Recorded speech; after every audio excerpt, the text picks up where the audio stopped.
한 장의 사진이 우리의 과거에서 가장 어두운 장면들을 어떻게 드러낼 수 있을까요? 이 영상에서는 존 레논이 자신도 모르게 자신의 생을 끝낼 남자를 위해 앨범에 사인을 한순간을 볼 수 있습니다. 또한 로버트 렌즈버그 사진작가가 세인트 헬렌스 화산이 폭발할 때 자신의 카메라를 몸으로 보호한 이유를 알아보세요. 그가 남긴 시각 자료는 오늘날까지 과학자들이 연구하는데 중요한 역할을 하고 있습니다. 그럼 시작해볼까요? 1. 엘버트 셀의 1952년 사진. 1952년 7월 16일 아침, 매사추세츠 세일럼 공군기지에 배치된 미국 해안경비대 사진작가 설 알퍼트는 자신의 사진 실험실 창문을 통해 뚜렷한 V 형태로 배열된 4개의 빛나는 물체를 관찰했습니다. 신속하게 행동한 알퍼트는 이 정체불명의 물체들을 사진에 담았습니다. 이 사진은 비슷한 목격 사례가 워싱턴 D.에서 보고된 같은 달과 맞물려 큰 주목을 받았습니다. 이 이미지는 미확인 비행 물체 연구의 중심이 되었으며 UFO 역사에서 가장 많이 논의되는 사진 중 하나로 남아있습니다. 일부 열성 팬들은 이 사진이 예계 활동의 강력한 증거라고 믿지만 회의론자들은 이 불빛들이 반사나 다른 광학 현상일 수 있다고 주장합니다. 수십 년이 지난 지금도 알퍼트의 사진은 연구자들과 팬들 사이에서 분석과 논의의 주제가 되고 있습니다. 하지만 사진작가가 역사적인 순간을 목격하는 것에 그치지 않고 그것을 담기 위해 모든 것을 희생할 때는 어떻게 될까요? 2. 로버트 렌즈버그의 마지막 사진. 세인트 헬렌스 화산 폭발. 1980년 3월, 워싱턴주의 세인트 헬렌스 화산이 불안의 신호를 보이기 시작했습니다. 3월 20일에 발생한 규모 4.2의 지진은 증가하는 지진 활동의 시작을 알렸습니다. 3월 27일에는 증기 폭발이 관찰되었고, 이는 화산이 100년 이상 동안의 휴면 상태에서 다시 깨어나고 있음을 나타냈습니다. 이 사건을 기록하기 위해 포틀랜드, 오리건이 헌신적인 사진작가 로버트 렌즈버그가 이끌렸습니다. 그는 몇 주 동안 화산에 변화하는 풍경을 촬영했습니다. 5월 18일 아침, 렌즈버그는 세인트 헬렌스 정상에서 몇 마일 떨어진 곳에 위치해 있었고, 오전 8시 32분에 화산이 대폭발했습니다. 그가 60마일 이상의 속도로 다가오는 대규모 화산재 흐름에 임박한 위험을 깨닫고 렌즈버그는 단호한 행동을 취했습니다. 그는 필름을 카세트에 감아넣고 카메라 장비를 배낭 안에 안전하게 넣은 후 귀중한 사진들을 보호하기 위해 자신의 몸으로 가렸습니다. 17일 후 렌즈버그의 시신이 화산재 아래에서 발견되었습니다. 놀랍게도 필름은 손상되지 않았고 폭발의 진행 과정을 귀중하게 기록했습니다. 이러한 이미지는 화산 폭발의 순서와 영향력을 이해하는 데 중요한 자료가 되었고 현재도 화산 연구와 안전 대책에 대한 통찰을 제공합니다. 이제 2명의 범죄자가 오늘날까지 수집가들이 추적하는 농구 카드에 어떻게 등장했는지 알아볼까요? 메넨데즈 형제들. 처음 보기에는 1990년에서 1991년 NBA 후프 농구 카드에 등장하는 마크 잭슨의 모습은 평범해 보입니다. 그러나 배경에 있는 코트사이드에는 1989년 8월 20일 부모인 호세와 키티 메넨데즈를 베벌리 힐스 자택에서 살해한 라이얼과 에릭 메넨데즈 형제가 앉아 있습니다. 그들은 처음에 영화에서 돌아온 후 시신을 발견했다고 주장했습니다. 사건 이후 몇 달 동안 형제들은 자동차, 시계, 뉴욕 닉스 경기의 프론트로우 좌석에 사치스러운 소비를 시작했습니다. 그중 한 경기에서 메넨데즈 형제들은 카메라에 포착되어 잭슨의 트레이딩 카드에 영원히 남게 되었습니다. 그 당시 그들은 아직 체포되지 않았습니다. 1990년 메넨데즈 형제들은 체포되었습니다. 오늘날 그 마크 잭슨 카드는 수집가들 사이에서 인기가 많습니다. 인증되지 않은 버전은 온라인에서 약 15,000원에 찾아볼 수 있으며 전문가가 평가한 사본은 그 섬뜩한 역사적 연관성으로 인해 더 높은 가격을 부릅니다. 몇몇 사진은 사람이 영원히 사라지기 직전에 찍힌 것입니다. 하지만 이 남자는 이집트의 모래 속에서 무엇을 밝혀내고자 했던 걸까요? 계속 지켜봐 주세요. 고고학자의 마지막 셀카. 2018년에 온라인에 처음 등장한 흥미로운 사진이 있습니다. 이를 공유한 사람은 이 이미지가 그의 아버지를 이집트에서의 고고학 탐사 중에 찍은 것이라고 주장했습니다. 그의 아버지는 독신 탐사를 자주 하던 열렬한 고고학자였습니다.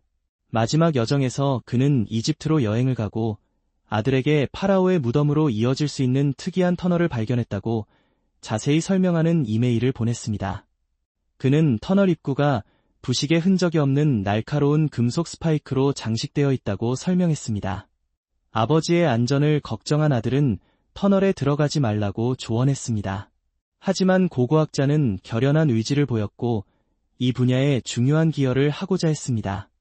이 결정은 그의 갑작스러운 죽음을 초래하게 되었습니다. 그가 하강하기 직전에 찍은 사진은 그의 마지막 순간을 상기시켜줍니다. 단 한 장의 사진이 전설적인 호텔이 정말로 유령이 나오는 곳이라는 것을 증명할 수 있을까요? 아니면 단순히 기발한 타이밍과 마케팅일까요? 계속하기 전에 여러분께 특별한 요청이 있습니다. 알림벨을 눌러주시고 구독 버튼을 눌러주시면 정말 감사하겠습니다. 여러분의 응원이 저희 채널에 큰 힘이 됩니다. 그렇게 해주신다면 저와 제 팀은 이 쇼를 여러분을 위해 더욱 발전시키기 위해 최선을 다하겠습니다. 약속합니다. 스탠리 호텔 사진.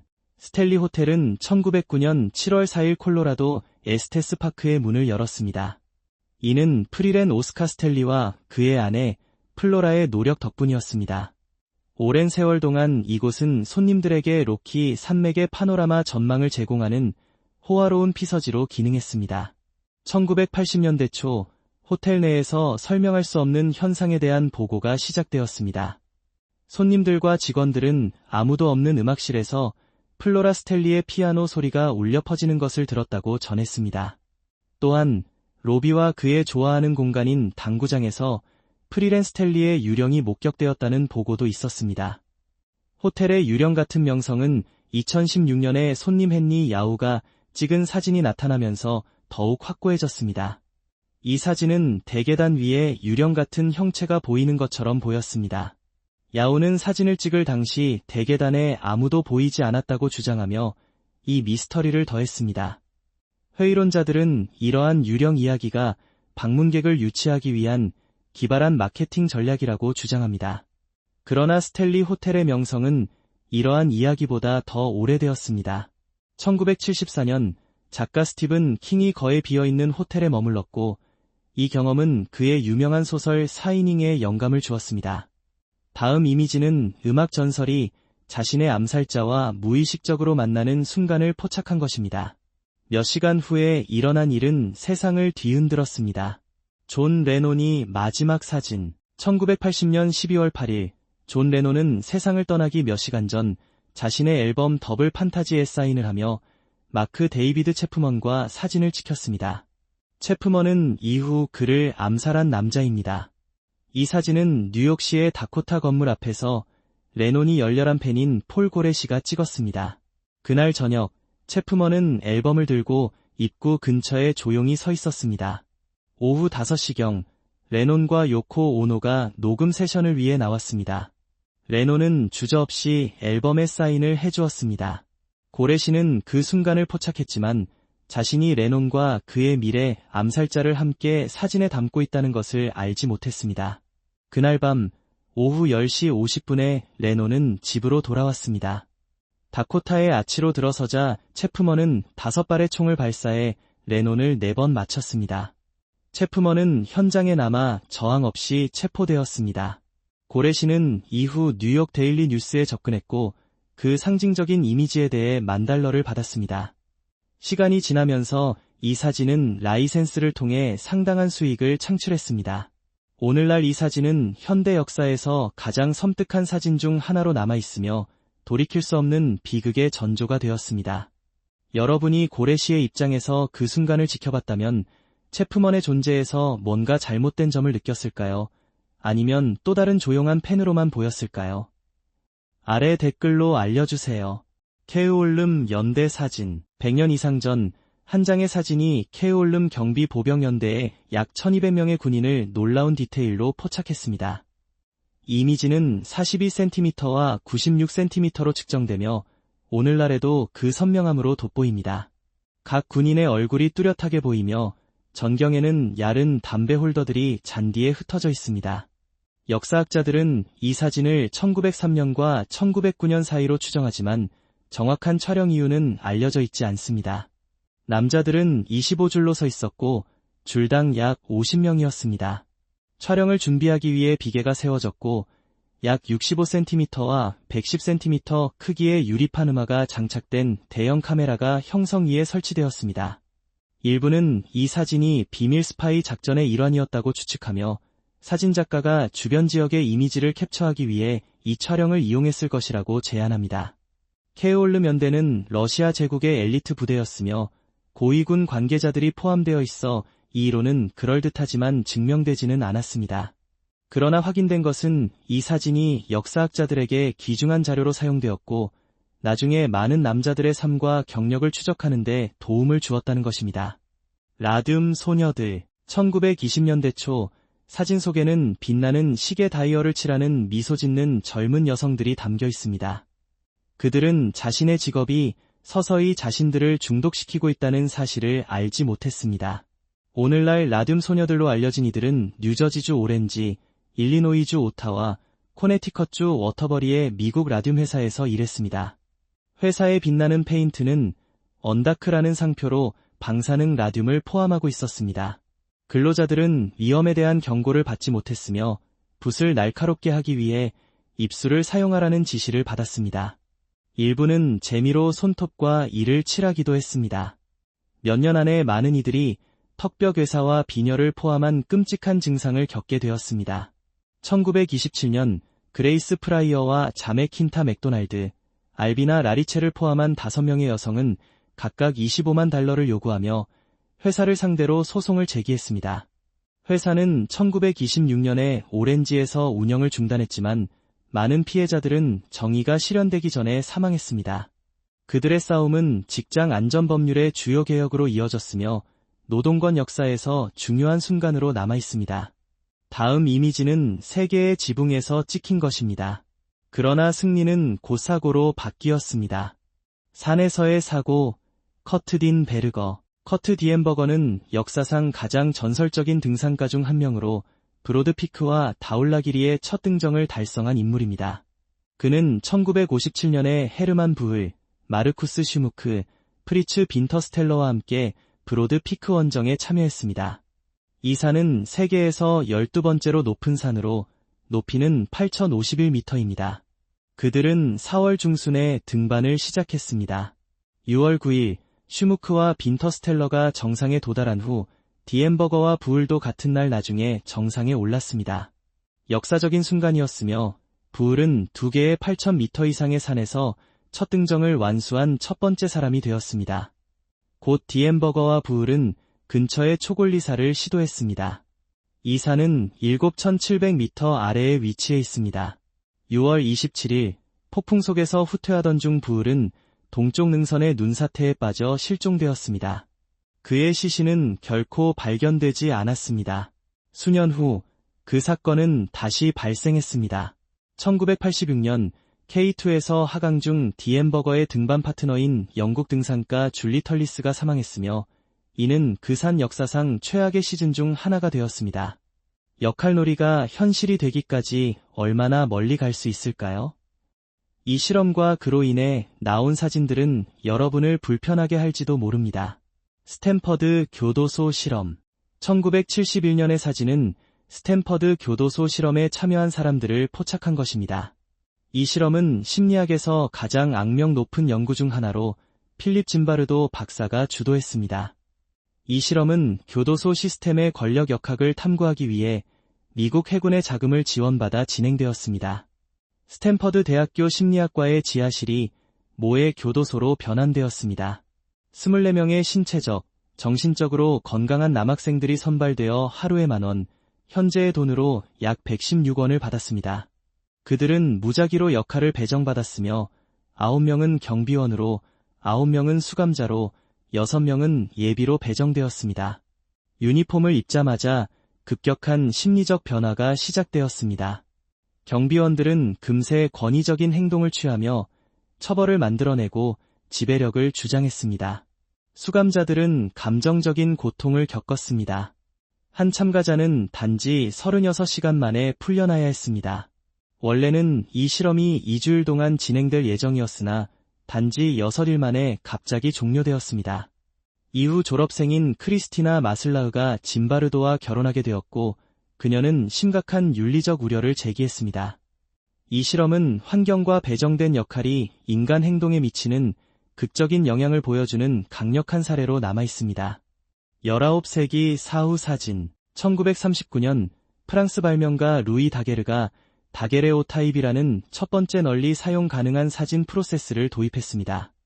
요셉 니세포르 니에프스가 몇 년 전에 최초의 연구 사진을 만들었지만 다게르의 방법이 사진을 대중적으로 사용하게 만들었습니다. 19세기에는 사진이 비쌌고 초상화는 사치로 여겨졌습니다. 하지만 한 장르가 예상치 못하게 인기를 얻었습니다.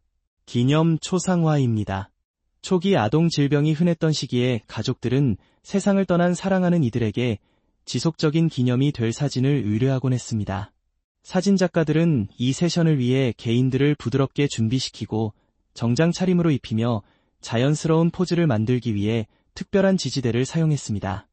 이러한 초상화는 때때로 전체 가족을 포함하여 의미 있는 기념품으로 여겨졌고 조심스럽게 다루어졌습니다. 사진이 더 접근 가능해지고 문화적 태도가 진화함에 따라 이 관행은 점차 감소했습니다. 그러나 오늘날 이러한 이미지는 슬픔, 기억, 그리고 19세기 사람들이 개인적인 상실을 극복하는 방식에 대한 강력한 반영으로 남아있습니다. 여러분은 고인이 된 사랑하는 사람의 사진을 보관하시겠습니까? 그것이 그들에 대한 유일한 이미지라면 옷을 입고 포즈를 취한 모습으로 보관하시겠습니까? 아래 댓글로 알려주세요. 콜롬비아 우주왕복선 승무원. 사진 속에는 미소를 띤 콜롬비아 우주왕복선 승무원 7명이 담겨 있습니다. 그들은 발사를 준비하며 기대에 가득 차 있습니다. 그 순간 그들 중 누구도 우주 비행 역사에서 가장 비극적인 장면 중 하나에 참여할 것이라는 것을 알지 못했습니다. 2003년 1월 16일 콜롬비아는 마지막 비행인 STS-107 미션을 위해 이륙했습니다. 발사 중 여행 가방 크기의 폼 단열재 조각이 외부 연료 탱크에서 떨어져 나와 우주왕복선의 왼쪽 날개를 강타했습니다. 유사한 사고가 이전에도 발생했기 때문에 나사 엔지니어들은 이 손상을 비판적이지 않다고 판단했습니다. 16일 후인 2월 1일 오전 8시 15분 콜롬비아가 지구로 다시 내려오기 시작했습니다. 그러나 오전 8시 53분 왼쪽 날개와 착륙장치의 센서가 고장을 일으키기 시작했습니다. 오전 8시 59분 모든 통신이 끊겼습니다. 몇 분 후 우주왕복선은 텍사스 상공에서 분해되었습니다. 탑승한 7명의 우주 비행사 모두 사망했습니다. 이후 조사에서 폼 충격이 날개에 구멍을 뚫어 재진입 중 뜨거운 가스가 우주왕복선에 침투하게 된 원인을 확인했습니다. 콜롬비아 사건은 나사의 두 번째 우주왕복선 재난이자 기관 역사상 세 번째 사고로 탐험의 위험을 상기시켜주는 냉정한 경각심을 일깨워줍니다. 가스 마스크를 쓴 어린 선구자들. 1937년 소련 사진작가 빅토르 블라가 찍은 사진에는 가스 마스크를 쓴 어린이 약 100명이 숲 근처의 들판에 서 있는 모습이 담겨 있습니다. 이 이미지는 오늘날에는 이상하게 보일 수 있지만 제1차 세계대전과 제2차 세계대전 사이의 화학전쟁에 대한 두려움을 반영합니다. 제1차 세계대전에서 가스 공격을 목격한 후 유럽의 여러 나라들은 미래의 갈등에 대비했습니다. 소련에서는 민방위가 학교 시스템의 일부가 되었습니다. 어린이들은 응급처치, 자기방어 및 비상 프로토콜, 그리고 가스마스크 사용법을 교육받았습니다. 이 훈련은 연극적이지 않았습니다. 이는 어린 시민들을 가능한 공격에 대비시키기 위해 설계된 진지한 연습이었습니다. 미래를 보호하는 것은 그것을 훈련시키는 것이라는 아이디어였습니다. 다른 나라들도 유사한 프로그램을 채택했습니다. 영국과 독일과 같은 국가의 아카이브 사진에서도 어린이들이 학교 훈련 중 가스마스크를 착용한 모습이 담겨 있습니다.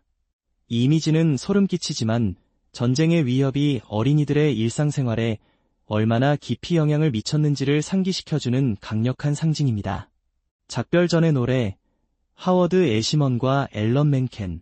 사진 속에는 할리우드 역사에서 중요한 순간을 포착한 하워드 애시먼과 앨런 맨켄이 있습니다. 그들은 1990년 3월 26일 제62회 아카데미 시상식에서 인어공주 언더 더 시로 최우수 오리지널 송상을 수상했습니다. 그들의 협업은 디즈니의 애니메이션 뮤지컬에 신선한 에너지를 불어넣어 큰 인기를 끌었습니다. 그러나 축하의 미소 뒤에는 아픈 현실이 숨겨져 있었습니다. 이 성취를 이룬 후 애시먼은 맨켄에게 자신의 후천성 면역 결핍 증후군 진단 사실을 털어놓았습니다. 이는 그들의 전문적인 성공에 무거운 그림자를 드리웠습니다. 건강이 악화되는 가운데 애시먼은 여전히 그들의 작업에 전념했습니다. 그는 맨켄과 함께 미녀와 야수의 음악 작업에 몰두하며 창작 과정이 이야기를 전하는 방식이 되었습니다. 애시먼은 1991년 3월 14일 30살의 나이로 세상을 떠났습니다. 그는 영화의 러프컷을 죽기 전에 볼 기회를 가졌습니다. 그의 놀라운 기여를 기리기 위해 미녀와 야수는 그의 기억에 헌정되었습니다. 그는 인어에게 목소리를 주고 야수에게 영혼을 준 사람이었습니다. 에베레스트의 베크 웨더스. 사진 속에는 1996년 에베레스트 재난에서 기적적으로 살아남은 미국 병리학자 시본 베크 웨더스가 있습니다. 그는 49세의 나이에 로폴의 어드벤처 컨설턴트 원정에 참여하여 세계에서 가장 높은 봉우리를 정복하려 했습니다. 발코니 바로 아래에서 약 8,400m에서 웨더스는 최근에 방사형 각막 절제 수술로 인해 시력을 잃었습니다. 홀은 그에게 기다리라고 했고 다른 이들은 계속 올라갔습니다. 그날 밤 혹독한 폭풍이 몰아쳤습니다. 기온이 급락했고 웨더스는 움직일 수 없는 상태에서 의식을 잃었습니다. 그는 영하 40도에서 거의 15시간 동안 노출된 채 누워 있었습니다. 놀랍게도 그는 깨어나 혼자서 캠프사로 돌아갈 수 있었습니다. 심각한 동상에 걸린 그는 헬리콥터에 의해 캠프 2에서 구조되었습니다. 이는 그러한 고도에서 드문 일입니다. 2025년 현재 베크 웨더스는 78세로 텍사스에 살고 있습니다. 그의 생존 이야기는 존 크라카우어의 인투시네어 영화 에베레스트에 등장하며 조시 브롤린이 그를 연기했습니다. 로스차일드의 1972년 사탄의 무도회. 1972년 로스차일드 가족은 그들의 프랑스 샤토에서 매스커레이드를 개최했습니다. 이 행사는 유럽의 엘리트를 한자리에 모으며 예술, 패션, 극적인 디자인의 저녁을 제공했습니다. 많은 부분이 살바도르 달리의 영향을 받았습니다. 알렉시드 레드경이 촬영한 이 사진 속 손님들은 화려하고 초현실적인 의상을 입고 있습니다. 한 명은 새장 모양의 머리 장식을 착용하고 있으며 다른 이들은 두 개의 얼굴이 있는 가면을 쓰고 있습니다. 주최자인 마리 헬랜드 로스차일드는 반짝이는 돌 장식이 있는 극적인 뿔 장식 머리 장식으로 돋보입니다. 테이블 세팅은 깨진 인형과 추상 조각 등 상징적이고 예술적인 요소로 가득 차 있으며 꿈같고 도발적인 분위기를 자아내도록 설계되었습니다. 시간이 지나면서 이러한 세부 사항은 소문과 선정적인 해석을 낳았으며 특히 레드경이 가족과의 개인적인 분쟁 후 사진을 발표한 이후 더욱 그러했습니다. 일부는 숨겨진 의미에 대해 추측하지만 다른 이들은 이것이 단순히 화려한 초현실주의 의상 파티라고 봅니다. 이는 20세기 고급 사회의 인상적인 순간입니다. 로스차일드의 초현실주의 무도회가 단순한 기괴한 예술과 패션일 뿐이라고 생각하시나요? 아니면 그 가면 뒤에 더 깊은 무언가가 있었던 것일까요? 아래 댓글로 알려주시고 더 흥미로운 것들을 발견하기 위해 채널을 구독하고 팔로우하는 것을 잊지 마세요. 로드니 알칼라의 데이트 게임. 1978년 인기 TV쇼 데이트 게임에서 나중에 대중을 충격에 빠뜨릴 에피소드가 방영되었습니다. 이 쇼의 형식은 여성 참가자가 3명의 숨겨진 독신 남성에게 질문을 하고 그의 목소리와 대답에 따라 한 명을 선택하는 것이었습니다. 그날 참가자 세릴 브래드쇼는 자신을 성공한 사진작가이자 스릴을 추구하는 남자로 소개한 로드니 알칼라를 선택했습니다. 그의 자신감 있는 미소와 세련된 외모는 즉시 눈에 띄었습니다. 하지만 백스테이지에서 그를 만난 후 세릴은 뭔가 이상하다는 느낌을 받아 데이트를 거절했습니다. 그녀의 직감이 그녀의 생명을 구했을지도 모릅니다. 나중에 밝혀진 바에 따르면 로드니 알칼라는 유죄 판결을 받은 범죄자였으며 에피소드 당시 이미 여러 폭력 범죄를 저지른 상태였습니다. 이 이야기는 가벼운 게임쇼에서도 외모가 속일 수 있으며 위험이 눈앞에 숨어 있을 수 있다는 것을 상기시켜주는 불안한 경고입니다. 디아틀로프 고개 미스터리. 디아틀로프 고개 사건은 현대 역사에서 가장 혼란스러운 비극 중 하나로 남아 있습니다. 1959년 1월, 이고르 디아틀로프는 우랄 폴리테크닉 대학교의 9명의 경험 많은 학생 하이커들을 이끌고 북부 우랄 산맥을 스키 원정으로 떠났습니다. 그들은 2월 12일까지 비즈아이 마을에 도착할 계획이었으나 아무런 소식이 없었습니다. 2월 19일, 수색이 시작되었습니다. 일주일 후, 구조대원들은 홀라시아을 산에서 그룹의 텐트를 발견했습니다. 텐트는 내부에서 잘려져 버려져 있었고 버려진 상태였습니다. 발자국이 인근 숲으로 이어졌고 결국 9명의 시신이 한 점에서 발견되었습니다. 공식 조사에서는 자연적인 힘, 아마도 눈사태나 갑작스러운 바람 현상으로 인해 하이커들이 공황 상태에 빠졌다고 결론지었습니다. 그러나 비정상적인 부상과 그룹의 흩어진 위치는 군사활동이나 설명할 수 없는 현상과 같은 대안 이론을 촉발했습니다.